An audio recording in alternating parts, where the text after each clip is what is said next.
Hello friends, CUET UG 2025 के complete solution हम लोग करने वाले हैं। जीके जीएस कितना इंपॉर्टेंस है और क्या इसके क्वेश्चंस हैं, वो सारा कुछ आपको इसमें पता चल जाएगा और एनालिसिस भी लास्ट में देने वाले हैं। वीडियो में बने रहिएगा। फर्स्ट इंडिजिनस वैक्सीन ऑफ कोविड-19, ये बाइलिंगुअल होगा, याद रखिएगा। कोवैक्सीन, कोविशील्ड, स्पुतनिक वी या मॉडर्ना। भारत में विकसित पहली स्वदेशी कोविड-19 वैक्सीन कौन सी थी? इंपॉर्टेंट है, याद रखिएगा। कोविड 19 बहुत बड़ा एक आपदा था, तो उससे रिलेटेड क्वेश्चन पूछे जाएंगे और वो कोवैक्स था। याद करने का तरीका क्या है? वैक्स, वैक्सीन है वैक्स, तो वैक्स इंडिया ने बनाया था, ये ध्यान रखना है। अब ये आप याद रखोगे तो आपको आसान रहेगा। बहुत सारे इसमें ट्रिक मैं आगे आने वाले टाइम में दूंगा, तो आप ट्रिक्स को याद रखिएगा। तो कोवैक्स किसने बनाया था? इंडिया ने बनाया था। आपको सिंपल यही याद रखना है कि कोवैक्स इंडिया ने बनाया था। कोवैक्सीन ये इंडिजिनस था, यानी इंडिया के लैब्स में इसे रेडी किया गया था। क्लियर है? भारत बायोटेक ने बनाया था। कल को ये भी पूछ सकता है कि भाई इसको बनाया किसने था, तो भारत बायोटेक ने बनाया था Indian council of medical research ICMR के सहयोग से, यानी जो रिसर्च होता है वो दोनों के सहयोग से होता है। क्लियर हो गया? It is based on inactivated virus platform. कल को ये भी पूछ सकता है कि एक्टिवेटेड वायरस प्लेटफॉर्म पे था या इनएक्टिवेटेड वायरस प्लेटफॉर्म पे था। तो इनएक्टिवेटेड वायरस प्लेटफॉर्म में था। इसकी पूरी प्रोसेस मैंने उस समय वीडियो बनाई थी, कैसे ये काम करता है। और ये जो है वायरस को किल करता है, यानी इनएक्टिवेट करके आपको इम्यूनिटी बूस्ट करेगा।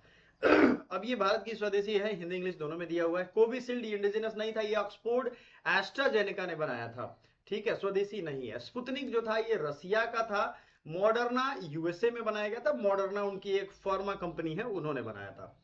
तो स्वदेशी का कोवैक्सीन याद रखिएगा। अब दूसरा जो क्वेश्चन आप देखते हो यहाँ पे, वो काइनेमेटिक्स को रिलेटेड था। देखो, जनरल साइंस का पर्टिकुलर क्वेश्चन आ रहा है रिपीट करके। तो जो एनसीईआरटी में दिया गया है वो आपको क्वेश्चन डेफिनेटली आपसे पूछा जाएगा। तो काइनेमेटिक्स क्या है? अब ये सिंपल है, कॉन्सेप्ट बेस्ड है क्या? जैसे फोर्स क्या है, उसी का एक ब्रांच है काइनेमेटिक्स। तो काइनेमेटिक्स बेसिकली क्या है? Motion of an object, material property of an object. चूंकि ये प्रीवियस ईयर क्वेश्चन है, तो आप इसे प्रैक्टिस के तौर पे भी कर सकते हो और आंसर भी इसका करते जाइएगा, आपको बहुत इसका हेल्प मिलेगा। मटेरियल ऑब्जेक्ट है, इलास्टिक प्रॉपर्टी है या ऑप्टिकल प्रॉपर्टी है? What is the right answer? Right answer, ये किसी भी ऑब्जेक्ट की गति जो होती है उससे रिलेटेड वो चीज होता है। ये और कुछ कंसिडर ही नहीं करता है। जैसे कार मूव कर रहा है, उसके मूव को रिलेटेड जो भी चीजें स्टडी की जाएंगी वो काइनेमेटिक्स में आएगा। लेकिन उसकी और भी चीजें होंगी भाई, कार की डिजाइन होगी, कार की फ्रेग्रेंस होगी, बहुत सारी चीज उसमें ऐड होंगी, वो नहीं होगा। इसमें सिंपल होता है कॉन्सेप्ट। इसका concept displacement, velocity, acceleration and time को मैच करके, ये सब चीज गति यानी स्पीड देने में काम करते हैं। एक्सेलरेशन होगा, एक्सेलरेट करते हो ना आप बाइक को, टाइम के साथ एक्सेलरेट करते हो, ये सारा कुछ यहाँ पे होगा। तो इसमें हम सीधा पढ़ेंगे कि एक कार मूव करता है, स्पीड एंड एक्सेलरेशन, कैसे मूव कर रहा है, कैसे टर्न आउट हो रहा है, ये सारी चीजें यहाँ पे होगा। क्यों मूव कर रहा है यहाँ पे इसका टेंशन नहीं है, वो फोर्स का है, कहाँ से फोर्स आ रहा है जा रहा है, वो सब चीजें अलग से हैं। गति विज्ञान इसे कहते हैं। बल, विस्थापन, वेग, त्वरण, याद रखिएगा। ये यहाँ पे सॉरी, डिस्प्लेसमेंट, वेलोसिटी, त्वरण, समय इसका है, बल नहीं है इसमें। बल के बारे में बल में पढ़ेंगे, ठीक है। अदर ऑप्शंस तो ये नहीं होंगे, ये भी हमने लिख दिया है। काइनेमेटिक्स का अगर ट्रिक से याद करना है तो मोशंस ओनली नो फोर्स, ये नो फोर्स होता है, मोशंस ओनली होगा। क्लियर है? याद रखिएगा, कुछ क्वेश्चन प्रैक्टिस भी करते चलना है। और देखो, जो रिपीट कर रहे हैं ना क्वेश्चन, ये याद रखिएगा, ये आपके लिए अति इंपॉर्टेंट है। The gas which is used to make chloroform, ये है cyanogen, radon, propane and methane। देखो, क्लोरोफॉर्म का अगर आप फॉर्मूला ही लिखोगे ना, तो इसी में इसका आंसर है। क्लोरोफॉर्म मालूम है ना, जहरीला गैस होता है। फॉस्जीन गैस जो होता है वो भी जहरीला गैस होता है। तरह तरह से आपके दिमाग में आता होगा ये सब किस तरीके गैस है। तो क्लोरोफॉर्म बहुत ज्यादा मामला में कंज्यूम कर लोगे तो गायब हो जाओगे, बेहोश किया जाता है ना। तो ये मेथेन से बनता है। अब यहां ध्यान रखिएगा कि डायरेक्टली मेथेन से ही नहीं बनता है, क्योंकि CHCl3 होता है, तो CH तो है यहाँ पे। अब इसके जो एटॉमिक बॉन्ड है वो यहाँ होंगे, ठीक है ना। तो CHCl3 chloroform is prepared by chlorination of methane. Methane को क्लोरीनेटेड जब करोगे तो ये ऑटोमेटिकली निकल जाएगा बाहर। अब इसमें रिलेटेड हाइड्रोकार्बन, जब मैम आपको साइंस पढ़ाएंगी तो उसमें ये सारा स्ट्रक्चर और सारी चीजें वो पढ़ाएंगे। स्टेप वाइज रिएक्शन में CH4 CH3Cl CH2Cl CHCl3 chloroform CCl4, ठीक है, ये चीजें होंगी। थोड़ा सा हम लोग आगे बढ़ेंगे। Methane is a starting gas है, यहां याद रखिएगा मेन कंपोनेंट होता है, यानी कोई चीज लगाया हमने कंप्लीट बन गया नहीं, ये स्टार्टिंग गैस होता है, ये प्रिपरेशन में यूज होता है। सारी चीजें हिंदी में भी लिखी हुई हैं। सो वीडियो को लाइक जरूर कर दीजिएगा अगर आप यूट्यूब पे ये देख रहे हो तो। चलिए, साइनोजेन होता है, ये रेडॉन का क्या है, रेडॉन नोबल गैस होता है, जेनॉन, रेडॉन, ये तो आपको पता होगा। प्रोपेन क्या होता है भाई, प्रोपेन बेसिकली आप जो एलपीजी यूज करते हो, प्रोपेन, ब्यूटेन, इन सब की अलग अलग कैटेगरी होती है। अब इसको ट्रिक के तौर पे आप याद कर सकते हो, इंपॉर्टेंट कॉन्सेप्ट होते हैं। This is a free radical substitution reaction. ये रिएक्शन को क्या नाम दोगे जिसमें पहले मेथेन का यूज हो रहा है, तो ये फ्री रेडिकल सब्स्टिट्यूशन रिएक्शन होता है। अगला क्वेश्चन था यहाँ पे, द फर्स्ट तीर्थंकर, जैनिज्म के जो हैं फर्स्ट तीर्थंकर को क्या क्या नाम था, अरिष्टनेमी, संभवनाथ, ऋषभनाथ, महावीर। जैन धर्म के प्रथम तीर्थंकर। देखो क्वेश्चन कहां से कहां टर्न आउट, कोई भी सिलेबस कम नहीं हुआ, सिलेबस इवन की टफ हो गया है। अरिष्टनेमी, संभवनाथ, ऋषभनाथ, महावीर।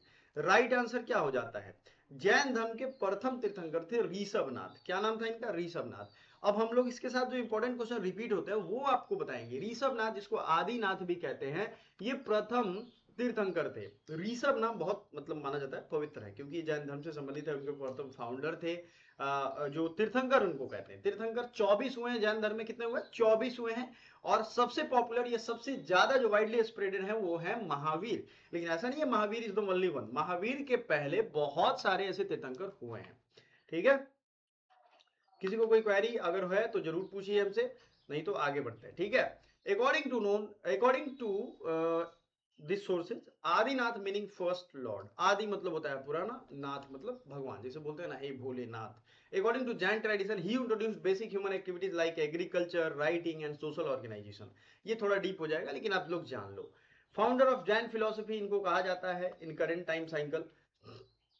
अदर ऑप्शंस में अरिष्टनेमी 22वें तीर्थंकर है, संभवनाथ थर्ड तीर्थंकर है, महावीर 24वें एंड लास्ट तीर्थंकर है।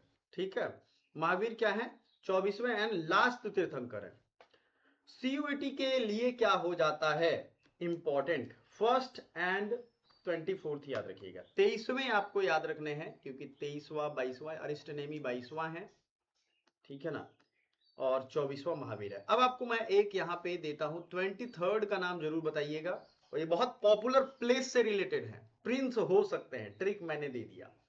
ठीक है ना, चलो याद रखते हैं। अब क्वेश्चन अगला है, यहां मैं क्यों लिख दे रहा हूं ताकि आप अलग से फिल्टर कर पाओगे क्वेश्चन, चूंकि यहां देखो है ना, ये है Ilbari dynasty famously known as. Ilbari dynasty के बारे में आपने पढ़ा होगा कहीं ना कहीं। तो ये क्या है, स्लेव डायनेस्टी है, खिलजी है, या तुगलक है, या लोदी है। देखो इलबरी तुर्क थे, दो चीज याद रखिएगा, चगताई तुर्क और इलबरी तुर्क, हिस्ट्री में मेडाइवल में ही दोनों है। अब जैसे मान लो आप भी जानते हो कि आपके खानदान का नाम हो तो बढ़िया है, आपके वंश से निकले लोग बड़े बड़े वीर धुरंधर हो, तो आप अपने खानदान का नाम, वही चीज यही तुर्की थे, लेकिन ये किसी एक कम्युनिटी से आते थे। जो देखो आपको एक चीज सच्चाई बताता हूँ, जो इस्लाम धर्म में जो ये अटैकर थे, इस्लाम में आप ऐसा क्यों सोच देख रहे होगे कि क्यों ये लोग अटैक करते हैं, दूसरे को लूट खसोट करते हैं, मार काट करते हैं, गांव के गांव इन्होंने खत्म कर दिए। या उधर देखोगे आप ईरान के बाद भी उधर ग्रीस वगैरह में जो सिकंदर आया था, वो गांव का गांव खत्म कर देता था, सर काट करके और भाले में वो लटका दे। नादिर शाह, ये सब लोग, नादिर शाह हालांकि इस्लाम से संबंधित वो नहीं कह सकते उसको, मतलब ये लोग उधर थे। तो जिस जगह पे कोई फसल नहीं होती है, कुछ खाने पीने का साधन नहीं होता है, वहां के लोग ऑटोमेटिकली हिंसक हो जाएंगे। कैसे, जैसे रेगिस्तान के सांप को आप जाओ पकड़ने, वो बिना मतलब का आपको काट लेगा, तो उसी के कलर का होता है, सैंड के कलर का होता है। तो वहां की उनकी रहन सहन वैसे खानाबदोश टाइप थी। वो एक कबीला भी दूसरे कबीला से लड़ता था। आप ये इस्लाम हिस्ट्री पढ़ोगे, मोहम्मद साहब के पहले की हिस्ट्री, तो वो लोग कबीले में रहते थे। आज भी उनमें कबीले में देखोगे, यूएई में सब लोग हैं, वैसे ही सऊदी अरब में अलग अलग कबीले के गुट के लोग रहते हैं। अब वो एक दूसरे पे अभी भी वही चीज है, लेकिन अब अमीर हो गए हैं तो कहानी बदल गई है थोड़ी। तो कहानी कहां से शुरू होती है, ये लोग अटैक करने आए थे यहाँ पे मोहम्मद गोरी के साथ, उसका गुलाम था कुतुबुद्दीन ऐबक। समझ में आ रहा है, तो गुलाम था, इसलिए इसको गुलाम वंश कहते हैं। क्या कहते हैं, गुलाम वंश कहते हैं। सबसे पहला आक्रमण मोहम्मद बिन कासिम किया था, हमने किसी पे आक्रमण नहीं किया। भारत शुरू में किसी भी देश पे कभी भी आक्रमण नहीं किया है, ये ध्यान रखिएगा। हम हमेशा, क्योंकि ऐसा रहा है ना कि जो आप कमजोर रहोगे घर में ही, आप सबसे मासूम बनोगे, सब ठोक बजा के चले जाएंगे आपको। ठीक है, तो थोड़ा सा रहना चाहिए इतना कि कोई ठोक बजा के तो कम से कम ना जाए। तो स्लेव डायनेस्टी है, गुलाम वंश इज द राइट आंसर। इसी का गुलाम था, और इसके बाद जो भी इसका गुलाम रहेगा वही इस पे राज करेगा। तो इसलिए गुलाम वंश कहते हैं। गुलाम खिलजी, तुगलक, सैयद लोदी, फिर लोदी खत्म हो जाएगा, बाबर आ जाएगा। तो बाबर, हुमायूं, जहांगीर, शाहजहां, औरंगजेब तक ये सब नाटक करेगा सब अपना, है ना, ये सब चीजें। तो Ilbari dynasty is another name of slave dynasty of Delhi Sultanate. It was founded by Qutbuddin Aibak in 1206। Qutbuddin Aibak के बारे में इसे फाउंड मतलब कुतुबुद्दीन ऐबक ने 1206 में इसकी स्थापना की थी। 1206 से 1290 तक चला था ये। The ruler were originally slaves, Mamluk. अब उर्दू में, अरबी में इसे मामलुक कहते हैं, इसे मामलुक डायनेस्टी भी कहते हैं। अब कई जगह आपको ये गुलाम वंश के अलावे मामलुक डायनेस्टी दिखेगा। Who rose to power, hence the name slave dynasty.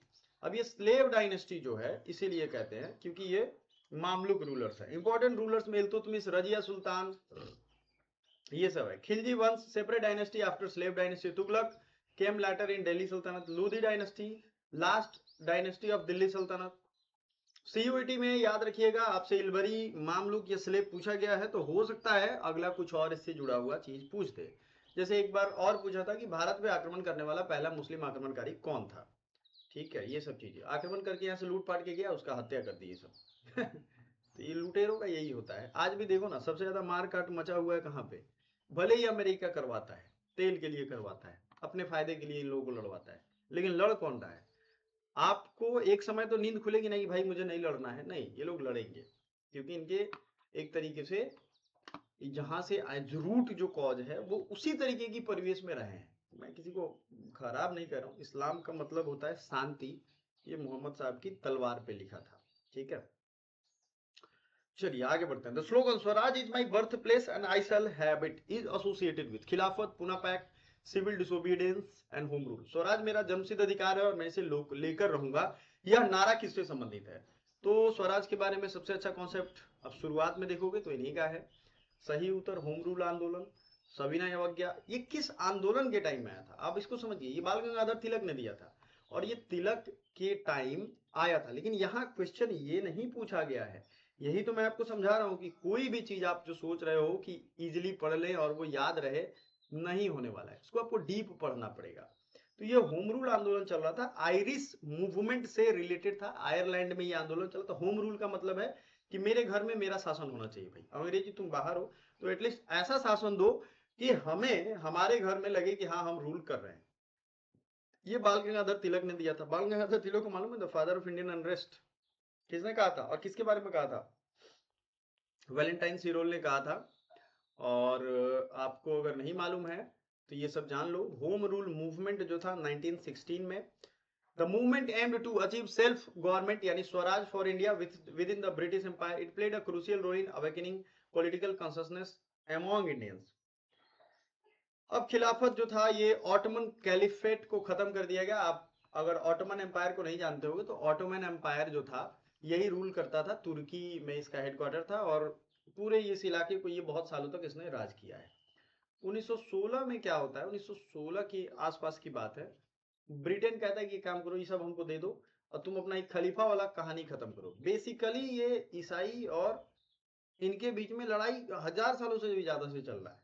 अलग रूप बदल गया है। कभी ये डायरेक्ट लड़ते थे, अब इनके पास जिनके पास हथियार है वो चीज लगाते हैं। तो खलीफा वाले सिस्टम को खत्म कर दिया इसने।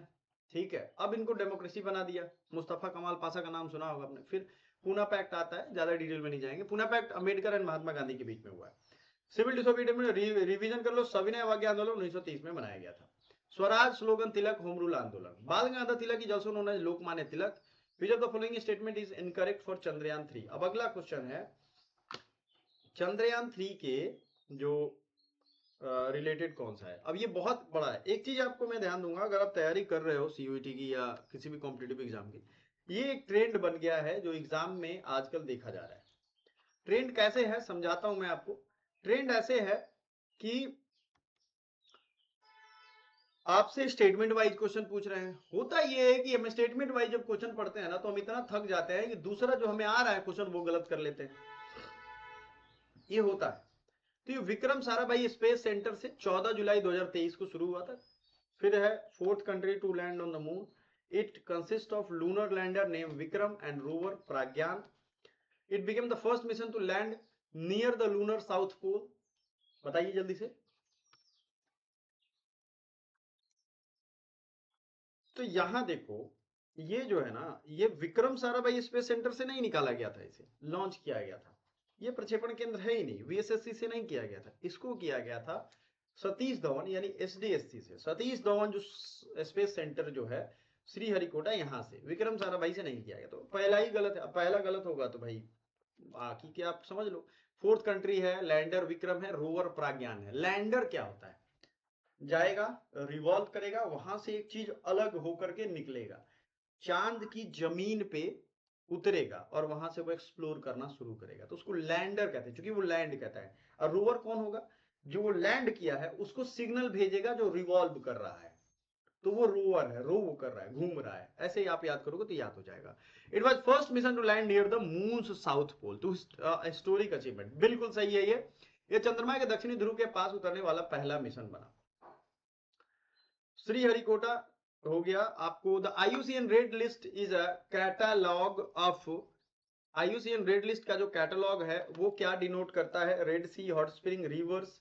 तो देखो आईयूसीएन यानी international union of conservation of nature, इनका काम होता है, जैसे व्हाइट गेंडा था वो खत्म हो गया, आखिरी व्हाइट गेंडा जिस दिन मरा था ना, मैं बहुत रोया था।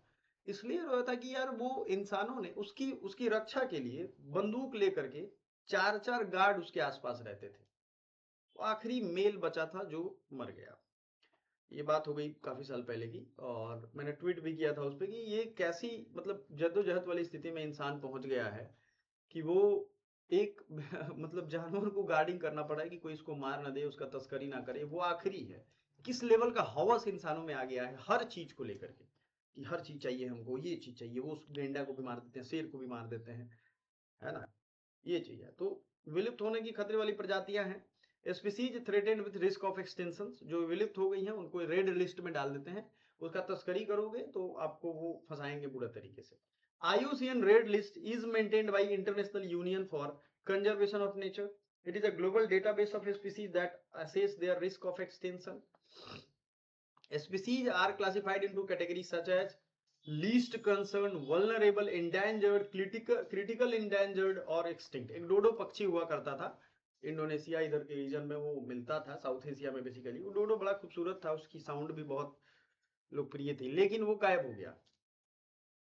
एक बात जानते हो आप, पिछले 25 से 50 सालों में इंसानों ने जितने पेड़ पौधे और जितनी पशु पक्षियों को खत्म कर दिया है, उतना पिछले 25 करोड़ साल में नहीं किया था। ये सोचने वाली बात है, और ये कौन सोचेगा, जो पढ़े लिखे लोग हैं वो सोचेगा। अनपढ़ों के पास तो अगर पैसा आ जाए, या जिनके पास क्रिटिकल थिंकिंग नहीं है उनके पास पैसा आ जाए, तो वो ये लोग नहीं सोचते, वो सोचते हैं कि सारा फायदा पहले मुझे मिलना चाहिए।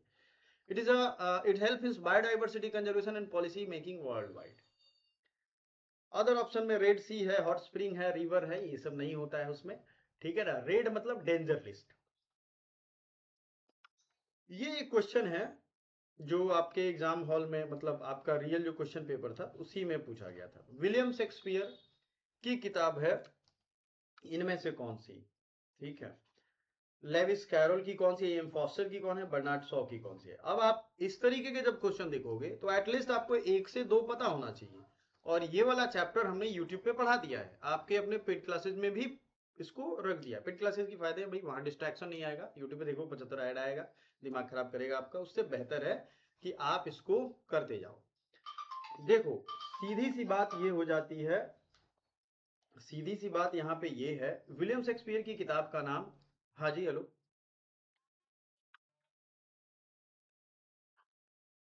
अच्छा ठीक है, फिर से हम उसको करते हैं, थोड़ा अभी क्लास खत्म कर लेते हैं फिर आपसे बात करते हैं, ठीक है। विलियम शेक्सपियर, लेविस कैरोल, इनका है, बहुत इंपॉर्टेंट था। कई बच्चे वीडियो पॉज, वीडियो वो कोर्स बाई कर रहे हैं तो उनको कुछ दिक्कत आ रही है सर्वर का, ऐसा लग रहा है ईरान केबल काट दिया है क्या, इंटरनेट पे असर पड़ गया है। तो किसकी कौन सी किताब है इस पे हमने बना दिया है। अब करेक्ट ऑप्शन यहाँ पे हमने लिख दिया है, ठीक है। करेक्ट ऑप्शन आप ध्यान रखिएगा, William Shakespeare, Lewis Carroll, E M. Forster, Bernard Shaw, ये आपके राइटर हैं। इनका मैच होगा, यानी कि a passage to India E M. Forster ने लिखा था। मैन ऑफ डेस्टिनी किसने लिखा था, बताइए जरा सा, हिंदी में भी है ये चीज।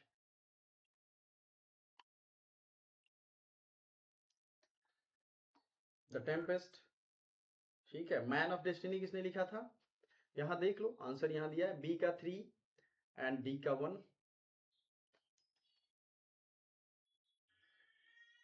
बी का 3 एंड बर्नार्ड शॉ का मैन ऑफ डेस्टिनी। ठीक है, बी का 1 हो गया। कहानी सिंपल, ये आपका हो जाएगा। अब आते हैं, यहाँ आंसर भी दिया हुआ है। William Shakespeare Tempest, Lewis Carroll through the looking glass, E M Forster a passage to India, George Bernard Shaw man of destiny. अब आते हैं जो भी चीजें हैं यहाँ पे, ऑथर बुक मैचिंग में फ्रीक्वेंट सीयूटी क्वेश्चन टाइप में क्या आएगा, ये आपको हमने करवा दिया है। ठीक है, in human calcium plays a role. Humans में कैल्शियम का क्या रोल होता है? तो कैल्शियम का रोल होता है हड्डियों के निर्माण में होता है, ब्लड कोगुलेशन में होता है, यानी खून आपका जो गिरने लगता है, कट गया कहीं तो वो जल्दी से जमा देता है। मसल्स फंक्शन में भी होता है, ब्लड फॉर्मेशन में इसका रोल नहीं होता है। ठीक है, ब्लड फॉर्मेशन में iron, vitamin, vitamin B12, folic acid, ये सब चाहिए, कैल्शियम नहीं चाहिए होता है। अब आते हैं सीयूटी के बूस्ट टॉपिक में, ये सब आप सीधा याद कर सकते हो। जब हम पढ़ाएंगे ना बूस्टर टॉपिक, बूस्टर डोज जब आपको देंगे तो आपको ये पूरा याद हो जाएगा। और इस बार इंग्लिश को भी बहुत अच्छे से मैं प्रिपेयर करवाने वाला हूँ।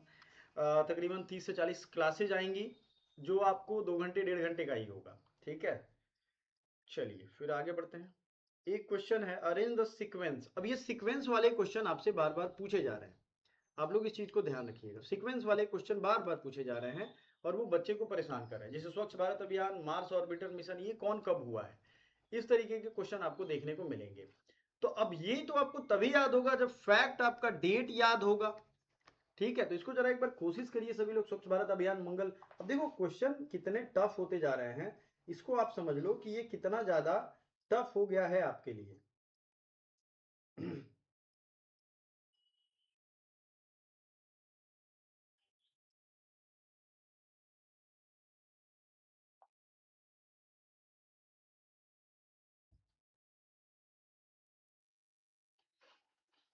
ठीक है, चलो, तो मास ऑर्बिटर, अब इसका सीक्वेंस हम समझा देते हैं। इकोनॉमिक लिबरलाइजेशन 1991 में, राइट टू इन्फॉर्मेशन एक्ट 2005 में है, मास ऑर्बिटर मिशन 2023 में, इसे मॉम मिशन कहते हैं, और स्वच्छ भारत अभियान 2014 में है। तो ये ऐसे अरेंज हमने कर दिया। ये एलपीजी रिफॉर्म्स 1991 में पीवी नरसिंहा राव हमारे देश के प्रधानमंत्री थे, उनके टाइम में हुआ था। अब economic liberalisation under PV Narasimha Rao, ये आपको याद रखना है। Arrange the following international event, देखो यहां भी आप ध्यान से देखो, ये इंटरनेशनल इवेंट की बात हो रही है। Fall of Berlin wall, apartheid in south Africa, adoption of sustainable development goal and establishment of United Nations. ये हुआ था 24 अक्टूबर 1945 को। 24 1945 बर्लिन वॉल कब गिराया गया, ये वर्ल्ड कोल्ड वॉर एरा की बात है। साउथ अफ्रीका में अपार्थाइड, ये नेल्सन मंडेला के टाइम की बात है। तो कहने का क्या क्लियर है कि आपको अगर ये सब डेट नहीं याद हो तो डेट बेस्ड क्वेश्चन को रट डालो सीधा। नहीं डेट याद होता है, रात में सोने से पहले एक बार देख करके सो, सुबह उठते उसको एक बार देख लो, ऐसा लगे जैसे वही आपका बॉयफ्रेंड या गर्लफ्रेंड है, उसको फोटो देख लेनी है, जिंदगी बन जाएगी आपकी। Adoption by sustainable development goal, ये 2015 में अडॉप्ट किया गया। अब कहानी सिंपल, अगर आप ये कर लेते हो तो आपके लिए बहुत आसान रहेगा। अब कहानी टफ कब हो जाएगा, जब आप ये नहीं करते हो। समझ में आ गया ना, ये आपको ध्यान रखना है। अब हम लोग देखेंगे 1945 पहले होगा, फिर 1989, 1994 एंड 2015। बर्लिन दीवार कब गिरा भाई, 1989 में। रंगभेद नीति 1994 में खत्म किया गया। ठीक है, the state that separates north Andaman island को, जो म्यांमार के आइलैंड से अलग करता है, उसका नाम है प्रीपेरिस स्टेट। बहुत छोटा स्टेट है ये, प्रीपेरिस जल डमरू मध्य, ये ही इसको अलग करता है। ये मैप जब हम लोग पढ़ेंगे तो आपको बताएंगे। कोको आइलैंड है म्यांमार में, इससे नॉर्थ अंडमान को ये अलग करता है। ठीक है, हमने पढ़ाया हुआ है मैप में, ज्योग्राफी में जाकर के देखोगे आपको मिलेगा। कोको आइलैंड जो है वो म्यांमार का है और इंडिया के अंडमान से रिलेटेड है। राइट, आर्टिकल 9 के रिगार्डिंग क्वेश्चन है। बहुत मैं आश्चर्य में था कि आपके लेवल में ये क्वेश्चन पूछ रहा है, और बहुत इंपॉर्टेंट है। 5 से लेकर के 11 पार्ट 2 जो है वो आपका सिटीजनशिप को लेकर के बात है। लेकिन खास बात इसमें ये है माय डियर, कि ये चीज पूछेगा आपके एग्जाम में, ये मैंने थोड़ा दम, क्योंकि 5 से 11 के बीच का नहीं पूछता है, इंपॉर्टेंट नहीं है। तो अब देखो, कुछ लोग पाकिस्तान से माइग्रेट होकर के चले गए, कुछ पाकिस्तान से आ गए, कुछ जा करके आए थे, उन सब के सिटीजनशिप का यहाँ कहानी है। कुछ जो यहाँ से सिटीजनशिप छोड़ के विदेश में बस गए, उन्हीं का आर्टिकल 9 में वर्णन है। तो आर्टिकल को कितना डिटेल में पूछ रहा है वो हमें पढ़ना पड़ेगा।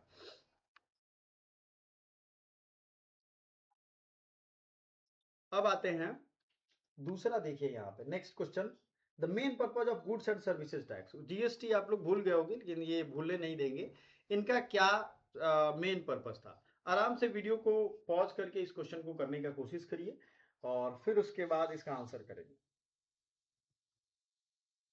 देखो, जीएसटी लागू होने से राजस्व की नुकसान की भरपाई करना ये उनके फेवर में था, ठीक है ना। मल्टीपल इनडायरेक्ट टैक्स, जैसे बहुत सारे इनडायरेक्ट टैक्स थे, आपको मैं बताऊं, सेल्स टैक्स, ये टैक्स, वो टैक्स, उस सबको हटा करके एक ही टैक्स बना दिया।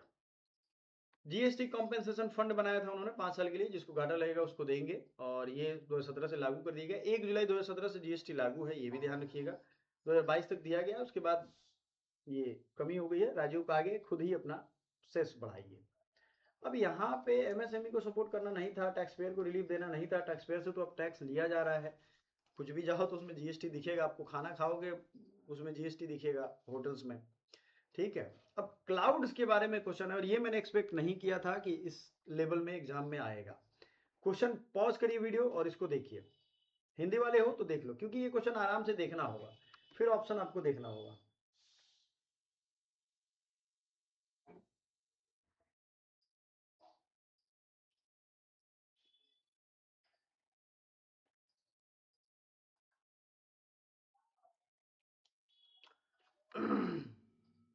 ठीक है, समझ में आ गया, क्लियर है ये चीज।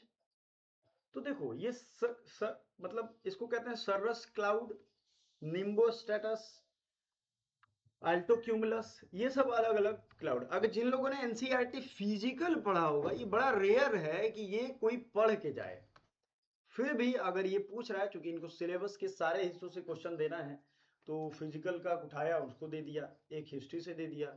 पढ़ना आपको पड़ेगा, ये बादल के टाइप पूछे गए। जब हम लोग और प्रीवियस ईयर क्वेश्चन करेंगे, उसमें और भी चीजें निकल करके आएंगी, और एक एक करके आपको सारा कुछ मिलेगा, ठीक है। आई होप ये अच्छा लग रहा होगा आपको। इस पे काम करिए आप लोग, इसको पढ़िए। एनसीईआरटी अगर आपके घर में है तो पढ़ जाइए, उसको डाउनलोड करके रखिए या प्रिंट निकाल के रखिए, पढ़ जाइए। अब निम्बो स्टेटस जो होता है ना, लो लेवल के होते हैं, जो हमें दिख जाता है। ये वर्षा करते हैं, और हल्की छिटपुट वर्षा, जो हमारे पास के बादल दिखते हैं, जो बारिश करवा देते हैं, उनको निम्बो स्टेटस कहते हैं। अगला है एक्टोमिलस, ये ढेर जैसे होते हैं, आधार समतल और ऊपर से गोल होते हैं, ये सब चीजें हैं। तो उसका रस हाई आइस फेदरी होगा, ऐसे लगेगा बड़ा सा पंख है, जो बादल का पंख दिखता है वो कर्रस होगा, या सर्रस आप कह सकते हो, यही होता है। निम्बो मतलब रेन, लो लेवल, ठीक है। इस तरीके से आप याद कर सकते हो। देखो क्वेश्चन आप देखोगे तो कितना ज्यादा ये टफ है आपको, क्योंकि आपके लिए टफ है ये। फिजिकल ज्योग्राफी नहीं पूछता है, लेकिन पूछ रहा है यहाँ, तो इसको भी अगर हो तो पढ़ के जाए। एक दो क्वेश्चन, वैसे भी आप 100% क्वेश्चन बनाओगे नहीं, एक दो क्वेश्चन आप छोड़ के ही आओगे, क्योंकि ये टाइम कंज्यूम करेगा और आपका दिमाग खराब करेगा। दिमाग खराब करेगा, सही क्वेश्चन आप गलत करके आ जाओगे। Aizawl is a capital of, अच्छा अगला क्वेश्चन देखो कितना इजी है। जो भी स्टूडेंट इस क्वेश्चन में फंस गए होंगे, उनका तो अगला क्वेश्चन खराब हो जाएगा, वो मिजोरम नागालैंड कोई मार के चला आएगा। तो किसका है, मिजोरम की राजधानी आइजॉल है, ठीक है। Aizawl is the capital city of Mizoram, located in north eastern part of India. It is known as its hilly terrain, scenic beauty, cultural richness. अब आते हैं इंपॉर्टेंट में, नॉर्थ ईस्ट कैपिटल जो है आपके एग्जाम के लिए बहुत इंपॉर्टेंट हो जाते हैं। एक एक 7 सिस्टर्स जो है उनको याद करिएगा, और match the countries with their respective currencies, Russia, Japan, China, Norway. तो ये समझिएगा, यहाँ पे इनको, जापान का येन है, रसिया का रूबल है, चाइना का युआन है, इसको रेनमेबी भी कहते हैं, रेनमेबी, है ना, ये रेनमेबी भी है। नॉर्वे का क्रोन है, स्वीडिश क्रोन, स्वीडन का, नॉर्वे का, ये सब क्रोन है, ठीक है। अब आगे बढ़ते हैं, करेंसी मैचिंग वेरी कॉमन, और करेंसी वाला राज्य यानी देश, कैपिटल और उनकी करेंसी, ये हमने ऑलरेडी पढ़ा दिया है। एक बड़ा अच्छा क्वेश्चन है जो मुझे बहुत मजा आया, ग्रैंड कैनियन ऑफ इंडिया जिसे कहते हैं, वो किस नदी के रास्ते में है। The river flows through the grand canyon of India. Grand canyon basically US में है, लेकिन इंडिया के लिए वो कौन है, ये अपने आप में बहुत अच्छा क्वेश्चन था, मेरे लिए भी इंटरेस्टिंग था।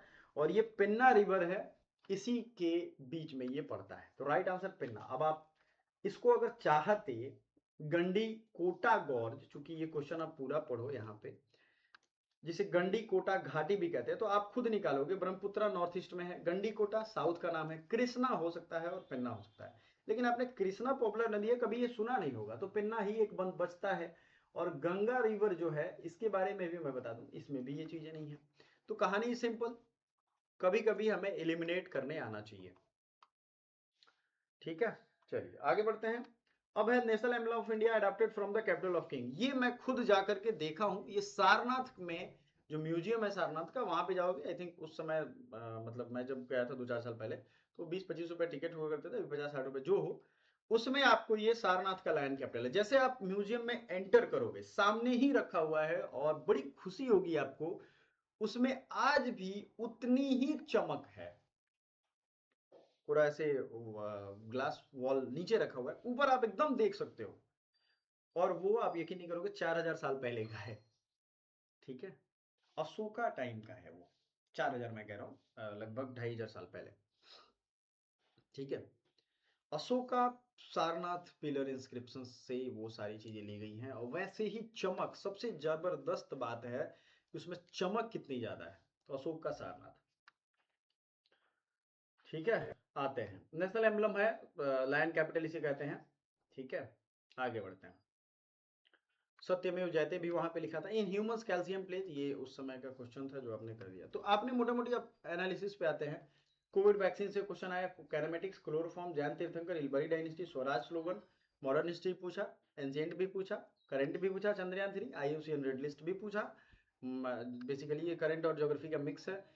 ऑथर के क्वेश्चन भी पूछे, स्टैटिक जीके भी पूछे, कैल्शियम भी पूछा है, national event sequence, international event भी पूछा है, स्ट्रेट भी पूछा, ज्योग्राफी अच्छा खासा पूछा, आर्टिकल 9 भी पूछा, पॉलिटी भी पूछा, जीएसटी फंड पूछा, clouds, Aizawl, currency match, Gandikota, national emblem. अब आप इस कहानी से ये समझो कि जो जीके आप कह रहे हो ना, उसमें जीएस मिक्स रह रहा है। GK fact based question exam में अब आ रहे हैं, तो आपको तैयार रहना पड़ेगा।